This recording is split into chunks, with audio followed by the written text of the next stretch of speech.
Welcome to World Cup Nomad. I am the World Cup Nomad. My name is Steve Mascord and I am back home in London. Currently making my way from Stratford, a tube station, to the Copper Box, where there's a double header in the wheelchair tonight, and where I kind of have a role as Australian team media manager, but they're playing England. So then again, I think there's a media liaison person here anyway, so I'm not really sure what I'm going to have to do, but I've got my lanyard around my neck from the previous 18 games I've been to, and I'm just going to waltz in there.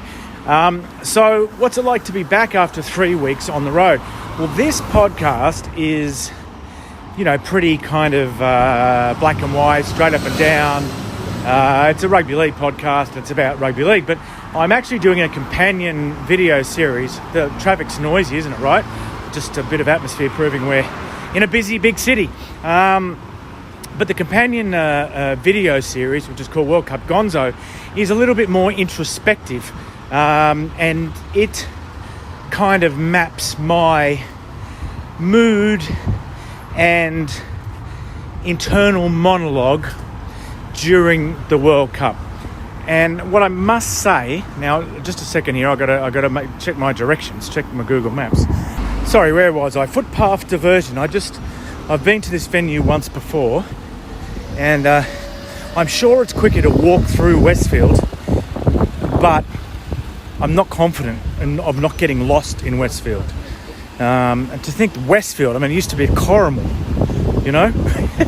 and now it's like the biggest bloody retail behemoth in London. Anyway, yep, and so I got off a treadmill like 2 weeks ago in St Helens, and I recorded a little video saying, look, here I am, a middle-aged man, and I'm about to behave like a 20-year-old for 5 weeks, travelling from town to town, eating crap, going to pubs, and trying to do too much content like this, right?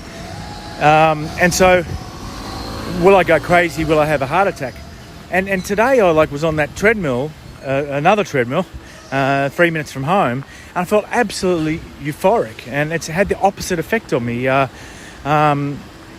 actually, instead of sort of highlighting my age, it's actually made me kind of feel young again. This is the way I used to live for 20 years, right? 20 years I just travel from town to town, going to rugby league games, and I have had like enormous moments of kind of mental anguish, with the throwing myself back into that routine. But I've come to the realization today that this is kind of what makes me happy, and that before the World Cup started, I was kind of, I was a timid person in a way. I was worried about my health. I was worried about money. I was worried about tinnitus and turning up the stereo too loud. And today I was on the treadmill sprinting with the sound on 11, and I just felt euphoric. I couldn't be more happy. So I guess if you're not listening to this to hear about me, watch the YouTube series if you want to hear about me. But I just couldn't let this little section go by without mentioning it. You know what I mean? Because the sun came out about 2 hours ago, and I felt it was a great metaphor for the way I feel, and my experience at the World Cup. The sun has come out. I understand what it's all about and what it means to me. Now I'm going to ask these two volunteers for direction. So next time you hear from me, we'll be inside the Copper Box. Rugby League comes together. We want to celebrate the amazing athletes and allow them to show support for equality and anti-discrimination across the sport and in society. For the next 13 seconds, let us come together and mark this moment either by standing if you are able, sitting, applauding, or singing. It's our game. It's one game. Together. Thank you.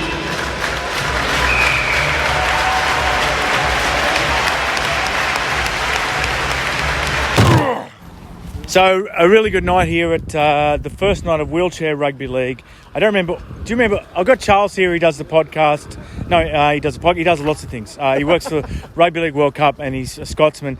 I remember 38-8, the second game, which was England over Australia. Do you remember it was 58? 55-32, I think. 55-32. 55. Yeah, that's right. A win for Spain over Ireland. Now, you know what? I was going to... tell us a bit about yourself, Charles. Where are you from? Well, I am a Scotsman. I'm from Edinburgh. I was very lucky to work for Sky Sports in the UK here for 15-16 years, and I'm now working for Rugby League World Cup. I've been hosting the official tournament podcast this year.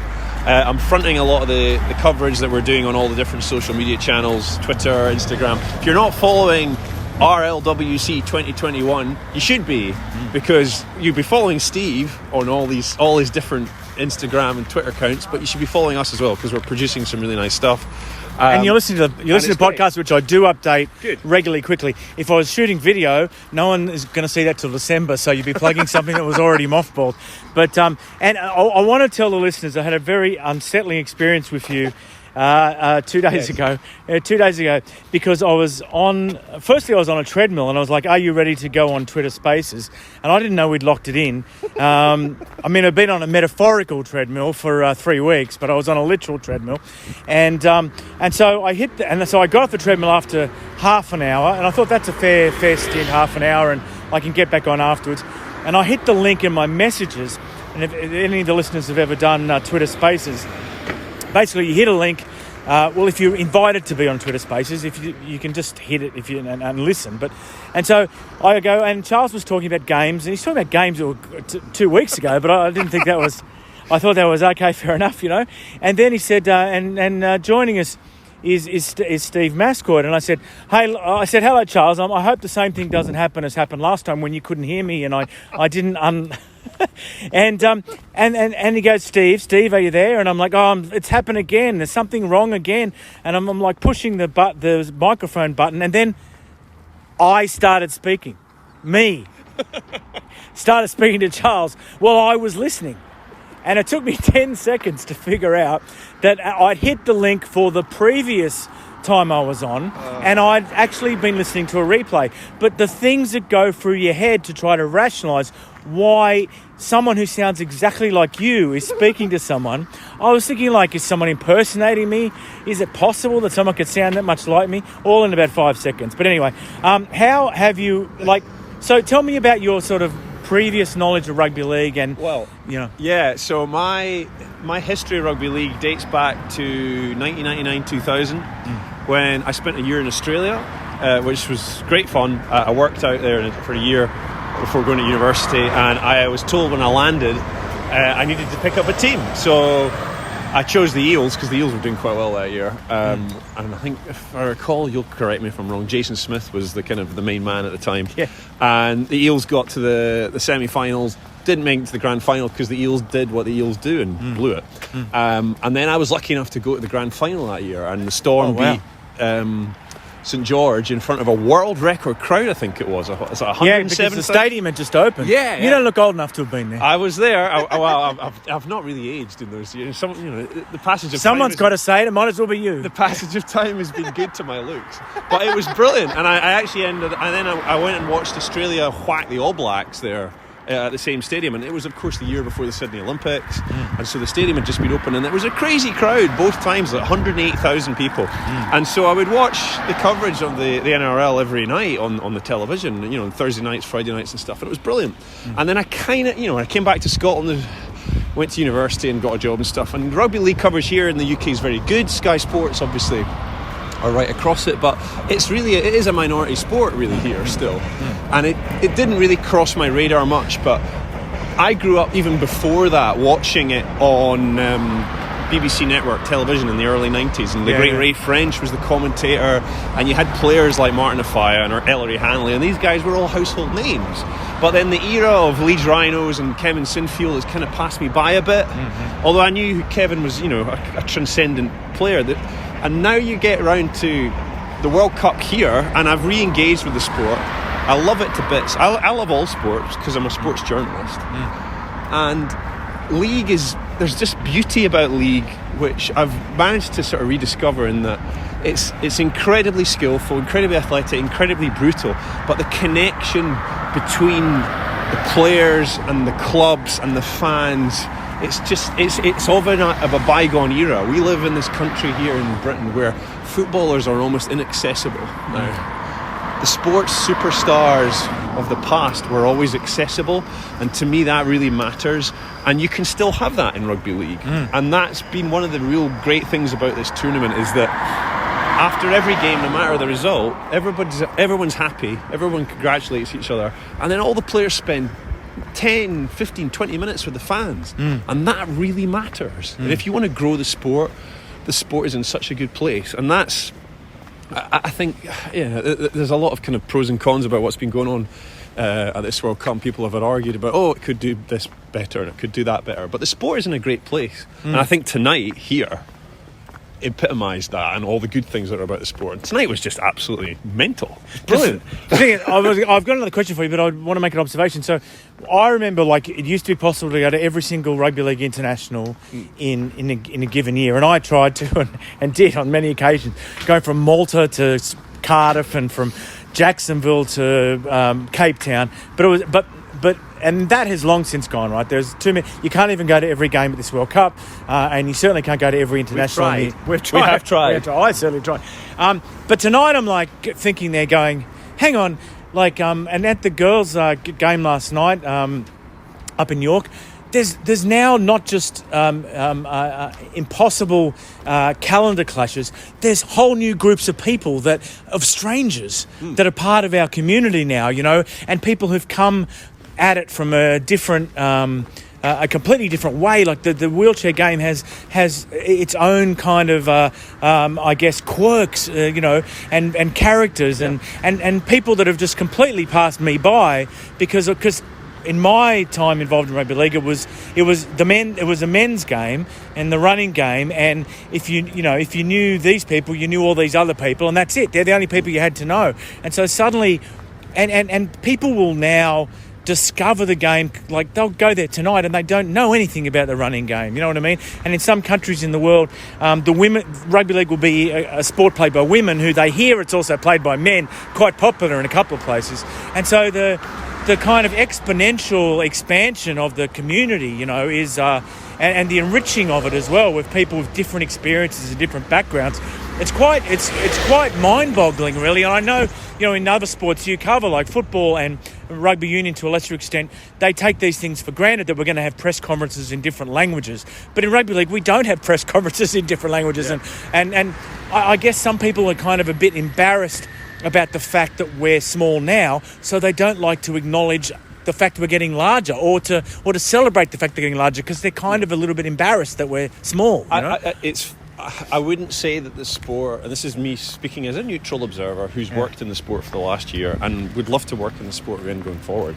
I think it's not to say that the sport's got a chip on its shoulder, which it perhaps does in some aspects, but you have to, as a sport, to grow, feel confident about yourself and feel proud and celebrate all the good things about yourself. And what we saw tonight and what we saw at the women's games in the last couple of days, it's everything that's good about rugby league. Everything that's good about inclusivity, excitement. There's nothing bad about that. And you can look at the negatives and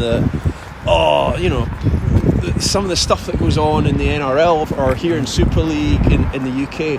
Think, well, that's not so great. But focus on the positives. Focus on the great athletes across, and the fact that it's men and women playing together in wheelchair, that's incredible. Wales are playing tomorrow and they've got 3 women in their squad.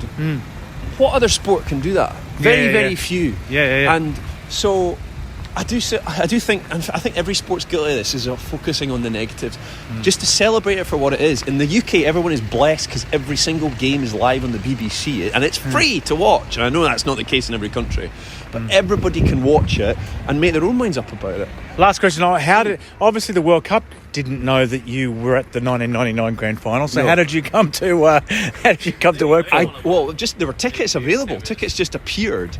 where I was working, and there was a kind of shout put up. It's like, who wants to go to the grand final? I was like, and having watched the Eels make an arse of it, I was like, oh, I don't really want to go. But do you know what? There was a chance to go. And but how did you get this gig? How did you get this gig at the World Cup? How did I get this gig? Well, I was asked to come in and use my broadcasting background with Sky to bring a little bit of gloss and a little bit of not professionalism, but just a little bit of lift the kind of quality of what we've been doing on our social digital media channels. And so I've hosted this podcast series. You can go and listen to that podcast series if you haven't already. Mal Meninga, we interviewed Mal Meninga back in July, talking about his time in the sport. We've had Clive Woodward on the podcast. We've had a UFC fighter on the podcast who was very scary and put me in a headlock. But we've also done some really interesting behind the scenes stuff with a lot of the teams over the last few weeks. And we're hosting a daily feed every day talking about the tournament, which is where we started, and where you'll be coming back on again before the end of the tournament. And so, look, we're halfway through the tournament. Yeah. All 3 competitions are up and running. It's been brilliant so far, and we don't know who's going to win each one. No. We think we might do, but there's that wonderful kind of unknown about all 3 competitions, and it's just been really good fun. And we forget when we work in sport sometimes we're privileged to work in sport and witness it in the flesh, and it's been fun. It's great. It's funny you say that, because that's a full circle to how I introduced this show, which you don't know, but you'll have to listen to it. So I'll see you in Huddersfield. Yeah, I'll see you in Huddersfield. Go on.